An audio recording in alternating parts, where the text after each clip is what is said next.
Outro ponto importante é que a gente está já, como a gente já faz documentação, a gente quer começar a colocar para futuramente dar treinamentos, especificações, ressaltar alguns aspectos da leitura. Então a gente criou assim uma informação como se fosse um quiz ou uma questão de eu faço uma pergunta e ele me responde da forma tipo drag and drop. Então se eu perguntar aqui, ó, qual o melhor time, né? Qual o melhor time? Só para você entender, o melhor time. Se eu colocar aqui, ó, seleção,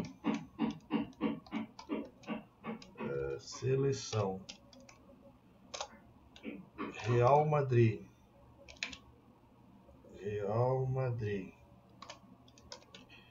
e o Barcelona, e eu digo assim, ó, eu quero que essas são as opções que ele tem. E se eu colocar lá que a resposta é a seleção, eu pedir para ele, então me gera essa questão. Quando ele me gerou essa questão, basta eu copiar esse resultado aqui, ó, para dentro da minha documentação, que já vai estar valendo. O servidor já vai entender que aquilo lá é uma resposta que ele tem que fazer. Como é que ele dá?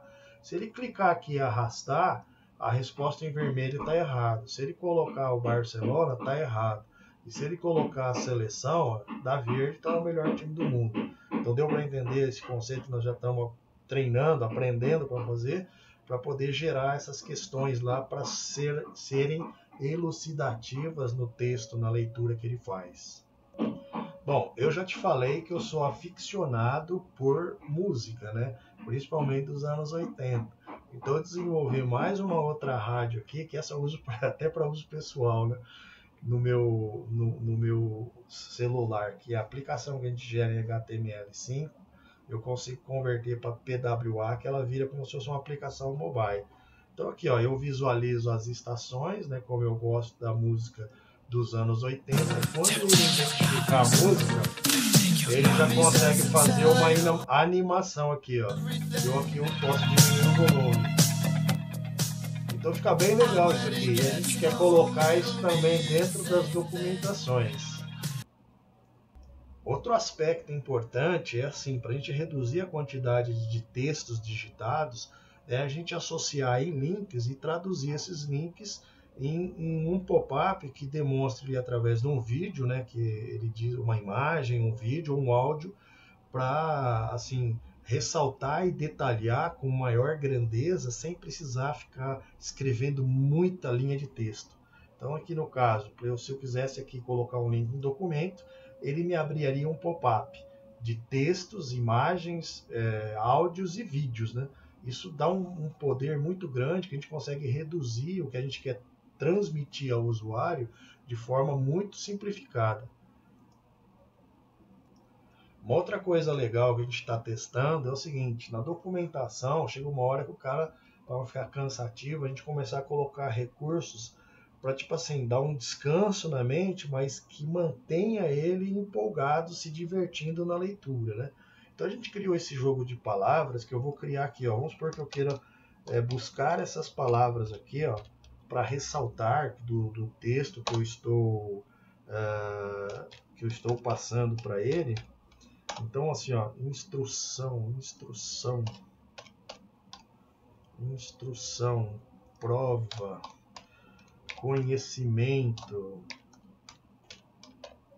E aí, o que eu faço? Uma vez que eu coloco todas essas palavras, eu posso buscar isso diretamente de um banco de dados, e eu falo que eu quero que tenha 20 colunas aqui, ó. Quando eu clicar em criar o jogo de palavras, ele vai me criar essa matriz de letras que é para eu achar, buscar as palavras. E aqui ele diz as palavras que eu escolhi. Eu posso ficar clicando aqui, ó, que ele vai embaralhando essas palavras.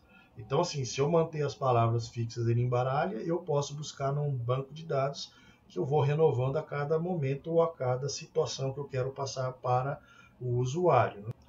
Outra coisa importante é que você detecta quem é dislexo na empresa, né? Por exemplo, assim, ó, eu achei uma palavra aí, ó, tá vendo aqui, ó, bem aqui em cima está escrito conhecimento.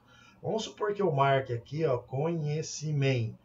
Ele não fez nada. E quando eu marcar conhecimento, ele acertou, ele me diz, ó, você acertou a palavra, e aqui embaixo ele já risca aqui, ó, falta mais 3 ou 4. E eu posso colocar até um timer aí para saber quanto tempo ele está levando para contar essas palavras. É só uma coisa assim adicional, que o objetivo é manter a leitura agradável e divertida, não ser maçante apenas com texto, texto, texto e conhecimento, né? É apenas isso que a gente está criando esses elementos de HTML ali. Tá, outra possibilidade é criar hotspot, que eu acho que eu vi no seu exemplo que você deu. Eu pego uma imagem e essa imagem eu preciso fazer o bitmap dela para saber exatamente onde eu quero que tenha um ponto para eu clicar e ele abrir. O que você faz é drag and drop. Eu não, eu tenho que pegar a imagem, praticamente medir o ponto 00 dela no pixel lá, dizer aqui eu quero que tenha um ponto. É como se criasse um link dentro da imagem. É o que dá mais trabalho, para você ter uma ideia, porque os demais, basta que eu faço a cópia daquilo lá e jogo para dentro do meu texto que eu vou distribuir para o cliente e já está pronto. Esse aqui não, só dá esse pouquinho de trabalho, o cara precisa ficar medindo lá. Mas quais as possibilidades que eu tenho aqui no hotspot? Eu poder clicar aqui, ó, e ele me apresentar um texto, tá? O outro ponto é eu clicar aqui e ele me trazer um vídeo, como eu posso trazer outras imagens, outros áudios e etc. E eu posso então visualizar o vídeo. E aí eu tenho o do local que eu estou elucidando, etc. É só para dar algo a mais para ele, entendeu?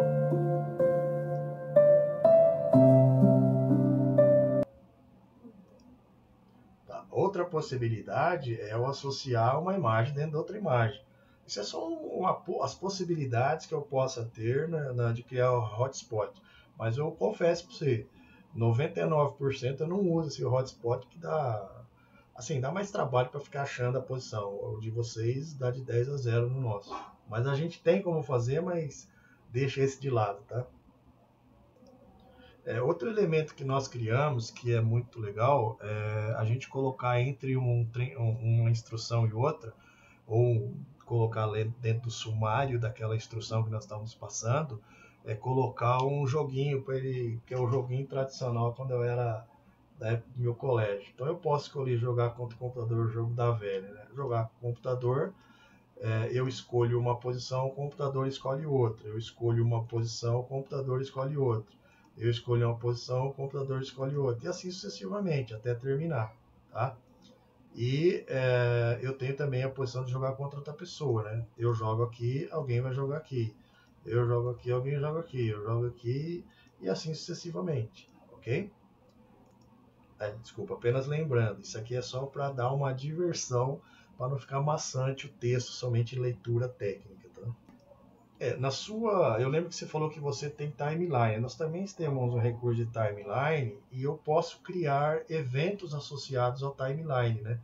Como assim, eu tenho aqui 3 timelines, são totalmente web responsivo. Eu clico aqui, ele me abre a possibilidade de eu ter um texto, um áudio, imagem, vídeo e tudo que eu quiser colocar aqui dentro. Que aí fica fácil para mim explicar para o cara, ó, eu estou nessa etapa aqui, já passei por essa, aqui dentro a gente fez isso, isso, isso, tem um vídeo que eu fiz, e assim, ele vai evoluindo sem precisar ver tudo isso, ele vê se ele quiser, né? Fica até mais limpo o conceito aqui para gente. E como eu enviado para você uma especificação, dentro tinha uma imagem de um processo, que era um documento em PDF, né? Que a gente já está trocando isso aí por processos online mesmo. Então, aqui o que você está vendo não é uma imagem, ó, isso aqui é um processo. Quando eu passo o mouse aqui, ó, tá vendo que ele ressalta o contorno de outra cor aqui no processo, que é o workflow de vendas. Então, todos os representantes mandaram os pedidos, eles já estão liberados, porém vai ser feita uma análise de triagem aqui. Então, quando eu clico aqui, ó, ele já identifica que a área que faz é a triagem, que ele precisa verificar os cadastros primeiro, verificar se as condições estão adequadas, ir lá e criar um pedido no RP. Então é aqui que na atividade, que é pôr a mão na massa, que eu faço associação do tipo assim, ó, quando você for fazer essa atividade, você precisa ver esse videozinho que remete a exatamente como é que é feito lá no RP, como você tem que fazer isso a isso. Então, a transferência de aprendizado ela é muito rápida, a pessoa aprende de uma forma rapidamente, tá? E você que é especialista em treinamento, você deve saber isso aí, mais do que eu. E aqui, ó, se eu quiser descer um nível do que ela tem que fazer na hora que ela for verificar os cadastros, ela tem que ver o CNPJ, o cliente, a loja, a cidade, o e-mail, o estado, se faz parte do Sintegra, todas essas coisas. Eu textualizo isso aí de forma bem sucinta ali para ela saber e falar assim, ó, eu não posso deixar de fazer criar o pedido no RP sem antes ter verificado isso. Então, ou seja, o processo tem uma sequência, né, para não comer essas etapas aí. Outro ponto importante é quando a gente escreve texto, e para abreviar o texto, e ainda mais quando é texto que tem muita chamada de palavras técnicas, e tem pessoas que não têm o conhecimento do jargão técnico, a gente associar a uma referência externa. No caso aqui, só para você ter uma ideia, eu escrevi a palavra Jesus. Então, quando eu clicar na palavra Jesus, ele vai me remeter à Wikipédia, então ele vai me trazer o que é Jesus. Então, ou seja, eu não preciso detalhar o que é Jesus. O cara quiser saber, ele entra ali e está ali, porque já está pronto. E nas indústrias, como eu atendo nichos de mercados diferentes, eu não preciso entrar, aprofundar permear nesses meios que é específico da área do cliente. O cliente já tem a referência dele, que ele pode transmitir esse conhecimento para os usuários dele, usuários chaves, sem ele precisar escrever muita coisa. Se o cara tiver interesse, ele vai aprendendo à medida que ele tiver interesse, tá bom?